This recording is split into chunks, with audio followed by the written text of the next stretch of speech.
समुद्राशी त्यावर उपयोगाला शोधतो. विज्ञान आणि तंत्रज्ञानाच्या मदतीने महासागर वाचवण्याचा प्रयत्न करणारा समुद्रशास्त्रज्ञ साकारत आहे दर्शना आपलावे. मानवाच्या निष्काळजीपणातून जन्मलेला महासागरात पसरत जाणारा समुद्री जीवांवर संकट निर्माण करणारा प्लास्टिक राक्षस साकारत आहे यशस्वी लहाने. आजचे विद्यार्थी म्हणजे उद्याचे नागरिक आणि उद्याच्या पृथ्वीचे रक्षण करणारे. रोहिणी साकारत आहे अदिती साखरे. पर्यावरण प्रेमी विद्यार्थ्यांची भूमिका साकारत आहे मनस्वी काळे.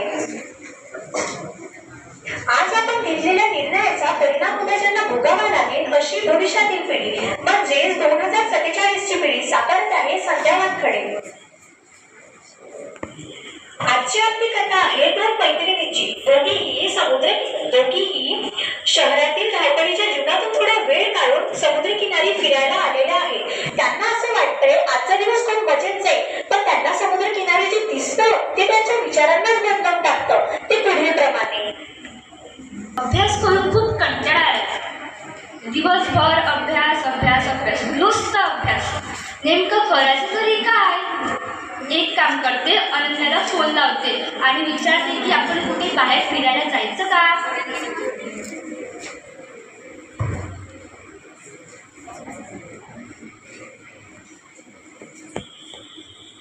हॅलो अनन्या. हा बोल ना रोहिणी. अगं आज कंटाळा आलाय, दिवसभर अभ्यास करून दमले. चल ना कुठेतरी बाहेर फिरायला जाऊयात. हो मलाही असंच वाटतंय, पण आपण फिरायला कुठे जायचं? आपण समुद्री किनारी जायचं का? हो आपण समुद्री किनाऱ्यावर फिरायला जाऊया. बरेच दिवस झाले आपण तिकडे फिरायला गेलोच नाही. हो जाऊयात. समुद्राचा छानगार वारा आणि सुंदर दृश्य पाहायला खूप मजा येईल. आणि आपण तिथे छान छान फोटोज काढू, रील्स बनवू आणि इंस्टाग्रामवर अपलोड करू. हो मलाही असंच वाटतंय. आणि तिथं गेल्यावर आपण फक्त फिरणारच नाही, आपण छान तिथे गाणे गाऊया, मज्जा करूया. हो चालेल. तू माझ्या घरी ये, आपण तिथून दोघी जणी समुद्रकिनारी जायला जाऊया. ठीक आहे.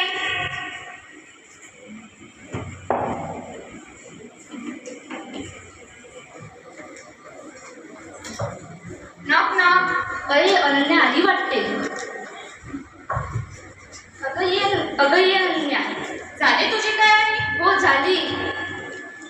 झाली. निघायचं? हो निघायचं.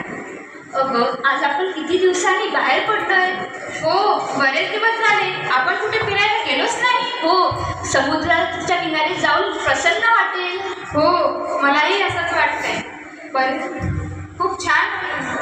हो अगं अनन्या हे काय दृश्य आहे ग.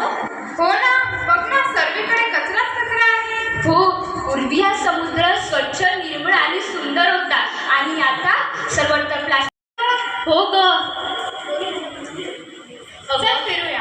अगं यावर आपल्याला काही उपाय काढावा लागेल. हो आपल्याला कोणाची तरी मदत घ्यावी लागणार. अगं पण कोणाची घ्यायची?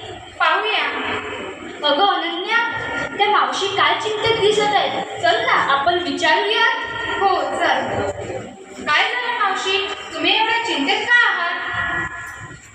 अगं मुलींनो, काय सांगू तुम्हाला मी. माझ्या जाळ्यात प्लास्टिक जास्त आणि मासे कमी येत आहेत. त्याचमुळे माझा व्यवसाय सुद्धा धोक्यात आलेला आहे. माझ्या कुटुंबाचा उदरनिर्वाह होत नाही आहे आणि त्याचमुळे मी चिंतेत आहे. खरंच आपण सर्वांनी प्लास्टिकचा वापर कमी करून पर्यावरण व समुद्र वाचवायला पाहिजे. विज्ञानाचा योग्य वापर करून निसर्गाचे संरक्षण करणे हीच आपली जबाबदारी आहे. हो तुझं बरोबर आहे, पण हे सर्व करण्यासाठी आपल्याला लोकांची साथ तर लागेलच ना ग. हो तुझं अगदी बरोबर आहे, पण कोणाची? ते कसं करायचं? विचार करूयात.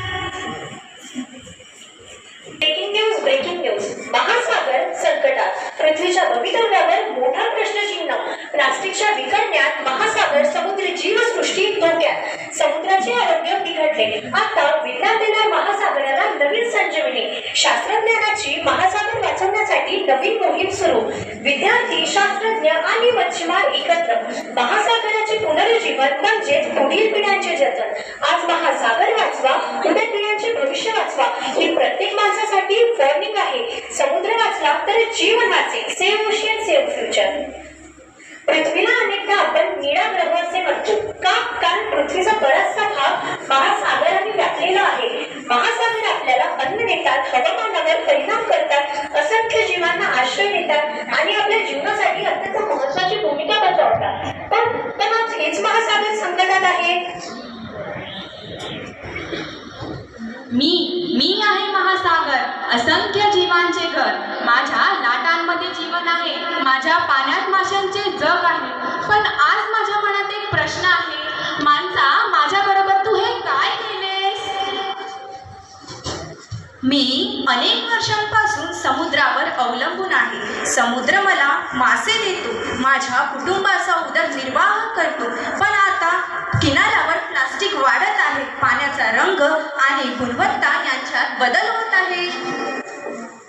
मावशी, पण यामागे कारण काय आहे? बाळा, आपणच आपल्या समुद्राला त्रास देत आहोत. हा हा हा, मी आहे प्लास्टिक. मानवाने मला जन्म दिला, मानवाने मला वापरले आणि आता मानवच मला समुद्रात फेकतोय. पण प्लास्टिक समुद्रात गेले तर काय होते?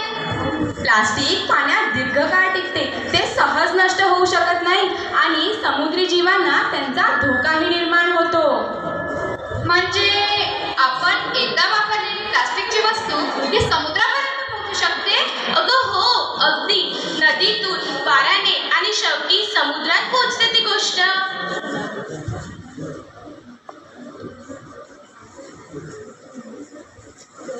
समुद्राची ही अवस्था पाहून रोहिणी आणि अनन्या पडल्या आहेत चिंतेत. कोण येणार बरं त्यांच्या मदतीला? आता येणार आहे समुद्रशास्त्रज्ञ.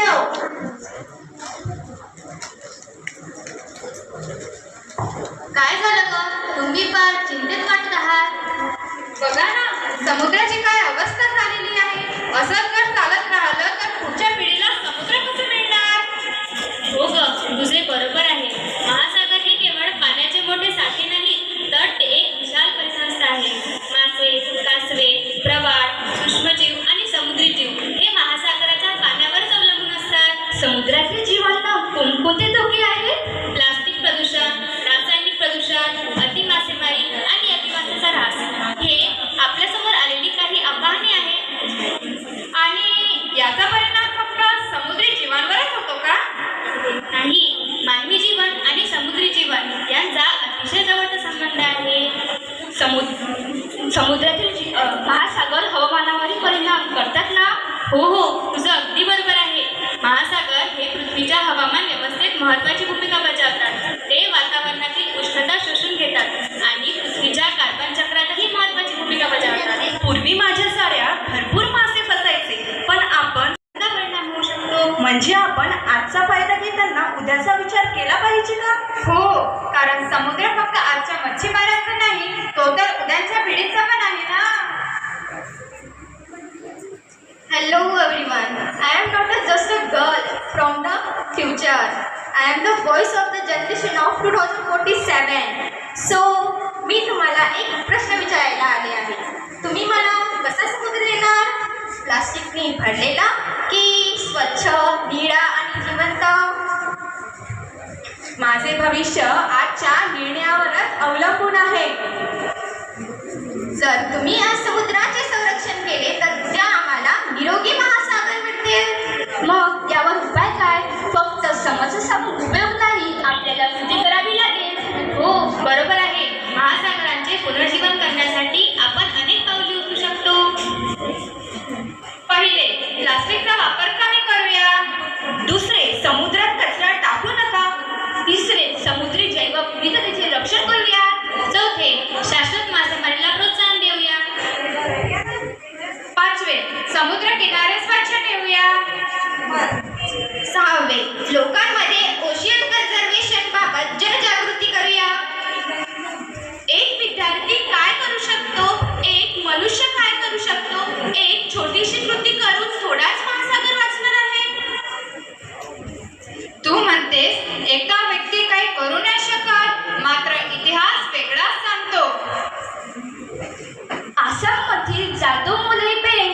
कथा ऐकली आहे का? ते जंगल निर्माण करणारे जाधव पायल का? हो, त्यांनी एका ठिकाणी झाडे लावण्यापासून सुरुवात केली आणि अनेक वर्ष त्या झाडांची काळजी सुद्धा घेतली. त्यांच्या या प्रयत्नातूनच तर एक विशाल जंगल निर्माण झाले आहे. पण ते एकटेच होते का? एकट्या व्यक्तीने एक झाड लावले हेच तर महत्वाची गोष्ट आहे ना. एकटा व्यक्ती एका दिवसात संपूर्ण जंगल निर्माण नाही करू शकत, मात्र एक झाड नक्कीच लावू शकतो. मग मी काय करू शकते बरं? तुम्ही तुमच्या गावापासून सुरुवात करू शकता. मी माझ्या शाळेपासून सुरुवात करेन. मी माझ्या प्रयोगशाळेपासून सुरुवात करेन. आणि आम्ही तुमच्या सुरुवातीला पुढे नेऊ. एका थेंबाने समुद्र तयार होत नाही, पण असंख्य थेंब एकत्र आले तर महासागर तयार होतो. एका विद्यार्थ्याने प्लास्टिकची बॉटल वापरली नाही तर थोडा समुद्र वाचणार आहे. एकाने सुरुवात केली, दुसरा जोडला, तिसरा जोडला आणि हजारो लोक जोडले तर मोठा बदल छोट्या कृतीतूनच सुरू होतो. मी समुद्रात कचरा फेकणार नाही.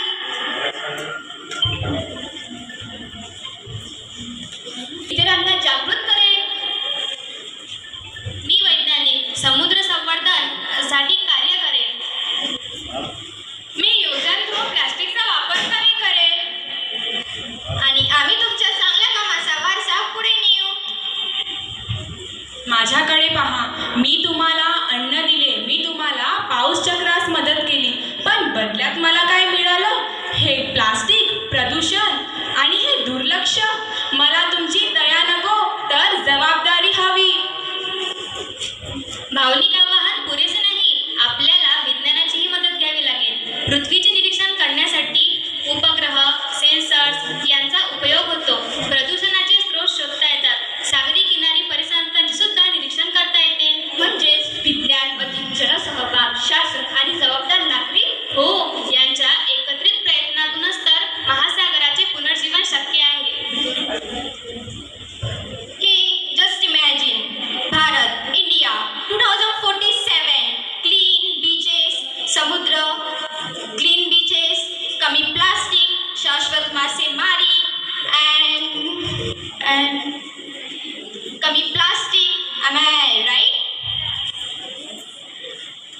So, स्वच्छ किनारे and मासेमारी. वाव. मला वाचवा, मी तुम्हाला वाचवे.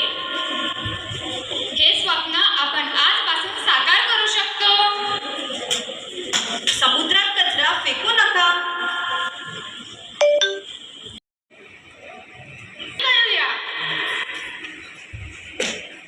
समुद्र स्वच्छ ठेवूया. समुद्री जैवविविधतेचे रक्षण करूया. जैवविविधता जपूया. महासागरांचे पुनर्जीवन करूया. समुद्राचे संरक्षण करूया.